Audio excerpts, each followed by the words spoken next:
আমাদের এই পলিটিক্যাল পার্টিগুলোতে আসলে পলিটিক্যাল কালচার বা গণতান্ত্রিক যে চর্চা, ডেমোক্রেটিক যে কালচার, এই ডেমোক্রেটিক চর্চাটা প্র্যাকটিসটা আসলে কতটুকু হয়? Big question. কতটুকু আমরা করতে পারি? আজকে দেখেন এই বাংলাদেশের 54 বছরের ইতিহাসে প্রত্যেকটা পার্টি ওয়ান ম্যান ডিসিশনের উপরেই এ পর্যন্ত আসছে। যে দলের প্রধান যিনি, তিনি যা বলবেন আমরা জি হুজুর লাব্বাইক মাশাআল্লাহ এ বলেই আমরা কিন্তু মেনে নিই। ওই ডিসিশন, ওই সিদ্ধান্ত কতটুকু আমার দলের কিংবা দেশের সাথে প্রাসঙ্গিক, আমরা কিন্তু এই বিবেচনাটা করি না, করার চিন্তাও করি না। পার্টির প্রেসিডেন্ট সিদ্ধান্ত নিয়েছে, দ্যাট মিনস মেনে নিতে হবে।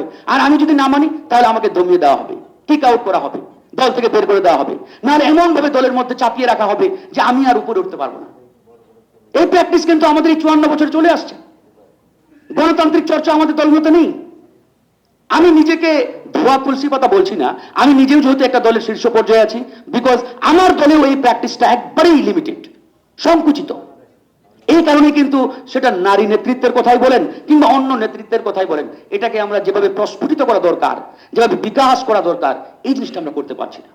এই জিনিসটাতে আমাদের ভাবতে হবে যে আমরা আসলে আমাদের এই যে ডেমোক্রেটিক প্র্যাকটিসটা, এটা আসলে কতটুকু আমরা এটাকে অ্যাডভান্স করতে পেরেছি 54 বছরে, পারি নাই। তাই কিন্তু আজকে নারী নেতৃত্বের কথা বলেন, অন্যান্য যে নেতৃত্ব, এই বিষয়গুলো কিন্তু বারবার আমাদের আলোচনার টেবিলে আসছে।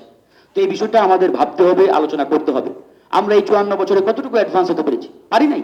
এই 54 বছরে যে জায়গায় বাংলাদেশকে আমাদের দেখা দরকার, নিয়ে যাওয়া দরকার ছিল, আমরা কতটুকু পেরেছি, পারি নাই। অনেক তো রক্ত দিয়েছি, 71-এ জীবন দিলাম, সংগ্রাম করলাম, 30 লক্ষ মানুষ জীবন দিল। বাস্তবিক অর্থে 71 পরবর্তী সময়ে জনগণের বাংলাদেশ বিনির্মাণ করতে পারি নাই আমরা। চরম ব্যর্থতা আমাদের।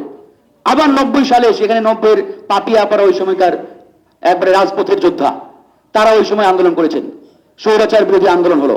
সবারই একটা প্রত্যাশা ছিল যে 90 পরবর্তী সময়ে একটা জনগণের কাঙ্ক্ষিত বাংলাদেশ বিনির্মাণ হবে, নারীরা এগিয়ে যাবে, নারীরা নেতৃত্ব দেবে। নারীরা নেতৃত্বের জায়গা আছে কোথায়? লিমিটেড কয়েকটি পজিশনে। এই যে আমরা চোখ দিয়ে যখন তাকাই, দেশের প্রাইম মিনিস্টার একজন নারী, প্রধান বিরোধী দলের প্রধান নেত্রী উনিও নারী, স্পিকার নারী, মানে এই 3-4টা। এরপরে যখন নামি তখন আর দেখা যায় যে চেয়ারগুলোতে আর নারীর দেখা আমরা পাই না। টপ 2-3টা চেয়ারে আমরা নারীদের দেখি, কিন্তু এরপরেই আর নারীদের অংশগ্রহণ কিংবা ধরুন যে ওই জায়গাটাতে নারীরা নেই। এই কথাগুলো আমাদের বলতে হবে। আবার 24 সালে আমরা এসে আরেকটা লড়াই করলাম, জীবন দিলাম, অসংখ্য মানুষ এখানে রক্ত ঝরালেন, আমরা জেলে গেলাম, রিমান্ডে গেলাম। বাস্তবিক অর্থে এই 24 পরবর্তী সময়ে আমরা কি জনগণের কাঙ্ক্ষিত বাংলাদেশ বিনির্মাণ করতে পেরেছি? পারি নাই। 1.5 বছর 2 বছর হয়ে গেল। তো সেই জায়গা থেকে আমাদের সময় চলে যায় নাই, আমাদের এখনই সতর্ক সজাগ হতে হবে।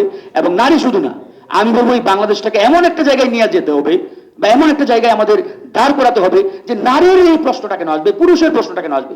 আমরা এমন একটা জায়গায় বাংলাদেশকে নিয়ে যাব যেখানে নারী পুরুষ ডাজেন্ট ম্যাটার, আমরা মানুষ, আমরা হিউম্যান বিইং, এটা আমাদের মেজর বা প্রাইম পরিচয়, আইডেন্টিটি। আমরা এটাকে সামনে রেখে আমরা আগাবো।